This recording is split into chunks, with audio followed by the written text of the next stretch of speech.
ክር ስጭኝ አልኳት። መንገድ ዳር መስቀል የምትሸጠውን ሴት ልጇን አቅፋ ጡት እያጠባችም ነበር። አይሸጥም ብላ ብቻ መልሳ ቀረቀረች። ለምን? ለእኔ ስለሆነ ነው የማይሸጠው? ይህንን ሁሉ መስቀል ምን ልታደርጊው ነው? ትንሽ ቆጣ ብዬ ዝቅ እንደማለት ስል ፍንጥር ብላ ተነስታ ክር የለም፣ ክሩ ሁሉ ተበጥሷል።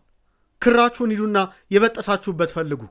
አልሸጥም ብያለው፣ አልሸጥም ብላ ፈጠጠች። ለመጀመሪያ ጊዜ ደርቄ ቀረው።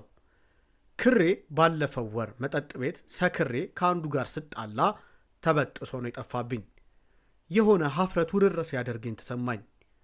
ምንም ሳልመልስ መንገዴን ልቀጥል ስል ና ተመለስ ብያለሁ አለች ያቺ ምስኪን ሴት።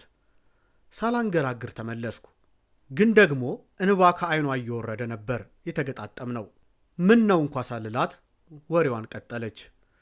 ክርማ አርሲ ተቸበቸበ፣ ክርማ ከነ አንገት በሰይፍ ተሸጠ፣ ክርማ በነጭ ስለት በጥቁር ክር በደም ተነክሮ ሰማዕትነት ታደለበት። ያ ክር እንዴት ያለ ይሆን? ያ ክር እንዴት የጠበቀ ይሆን? ያ ክር ምን ያህል ያበራ ይሆን? ወየው ለኔ! እኔ ማለቅሰው ለኔ ነው። ክር አስሬ ኃጢአት ላሰረኝ፣ መስቀል አንጠልጥዬ በደል ላንጠለጠለኝ፣ ነጠላ አጣፍቼ ዓለማዊነት ላጣፋኝ፣ ወየው ለኔ ጌጥ የሆነ መስቀል ለሌሎች ሰማዕትነት ሲሆን መታደላቸው። አስተዋልክ? እኛ እዚህ በየመሸታ ቤቱ ምንበጥሰው በየዝሙቱ አንጠልጥለን ምናራክሰው ክር ምን ያህል ክብር እንዳለው። ለዚህ ነው አልሸጥም ያልኩት። ቤተ ክርስቲያኗ ስትደፈር መስቀሉን እንደ ትራስ አመቻችቶ ለሚተኛ ወጣት አልሸጥም ያልኩት ለዚህ ነው።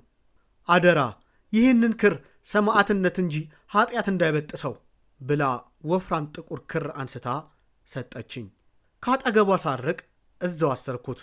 ልሄድ ስል ግን መልሳ ጠርታኝ ቆይ እስቲ ጫፉን ልቁረጥልህ ብላ መቀሷን አንስታ ወደ አንገቴ ቀረበች።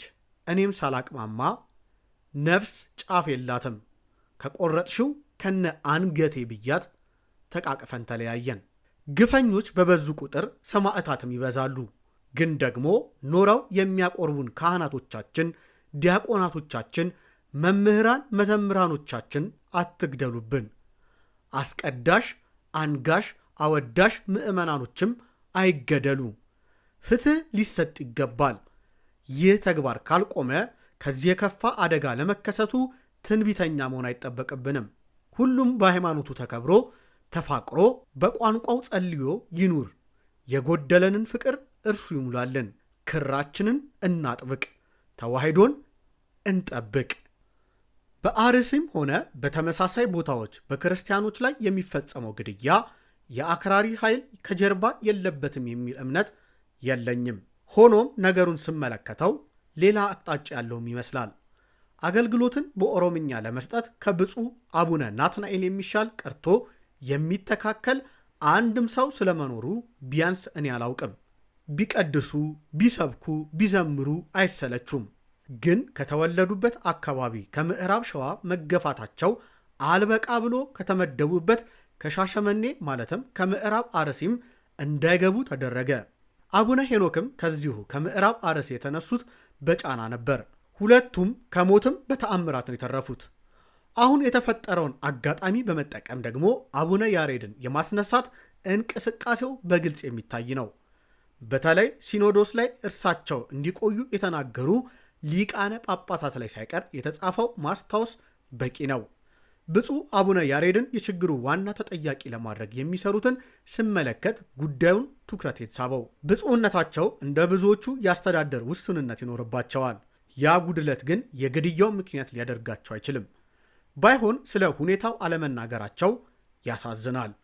ይህን የምለው ስለ ሁሉም ነገር ያላቸውን ዝምታ ስለማላውቅ ወይም የሚደረገውን ሁሉ በእርሳቸው ላይ እንደተፈጸመ ግፍ ቆጥረው በትዕግስት ማሳለፍ አለብኝ የሚል የህይወት መርህ እንዳላቸው እርሳቸውን ከሚቀርቡ ሰዎች የሰማሁትንም በመዘንጋት አይደለም።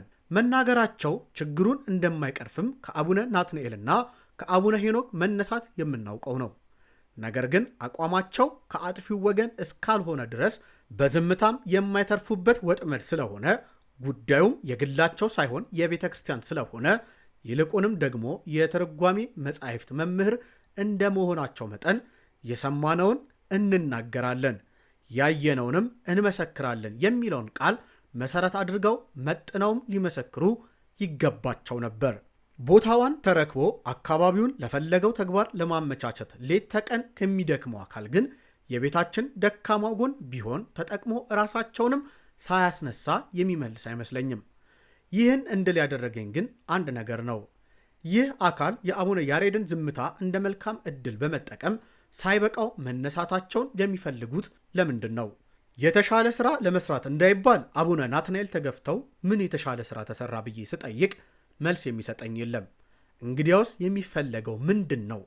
ጊዜና እግዚአብሔር ሲገልጡት የምናውቀው ይሆናል።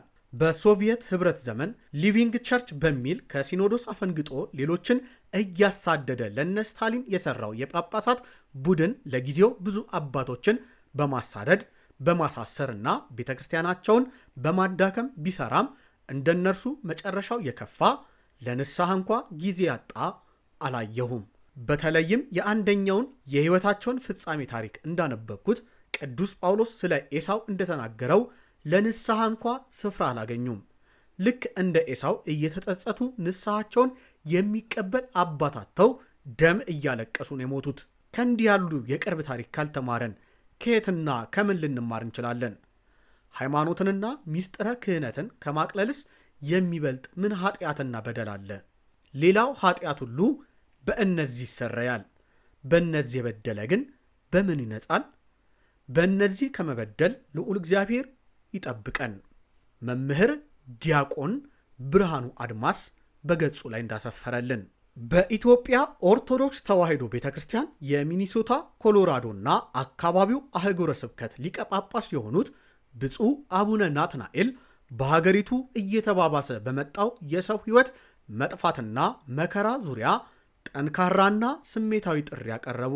ሞት ሰለቸን፣ ደም መፍሰስ ሰለቸን፣ ይበቃናል ያሉት ብፁዕነታቸው ምድሪቷም ሕዝቡም እረፍት ያስፈልገዋል ሲሉም ተናግረዋል።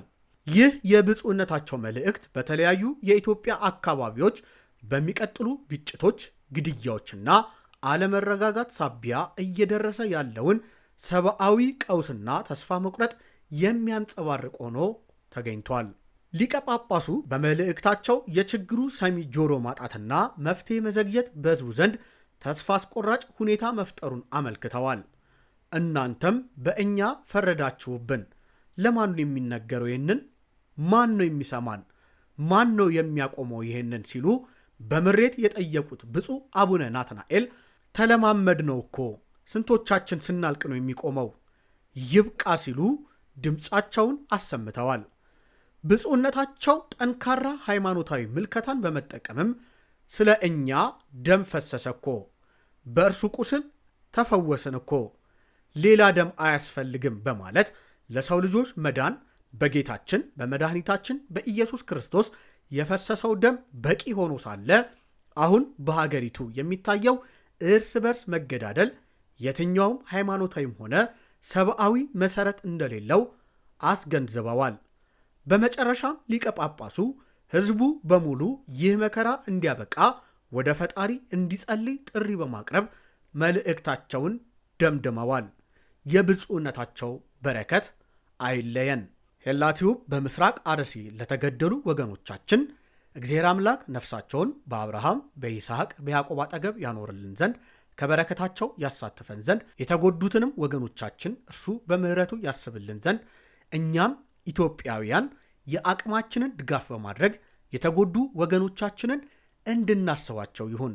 ሄላቲዩብ መጽናናትን ለመላው ኢትዮጵያውያን ይመኛል። ይቆየን። ወስብሐት ለእግዚአብሔር ወለወላዲቱ ድንግል ወለመስቀሉ ክቡር አሜን። ሄላቲዩብ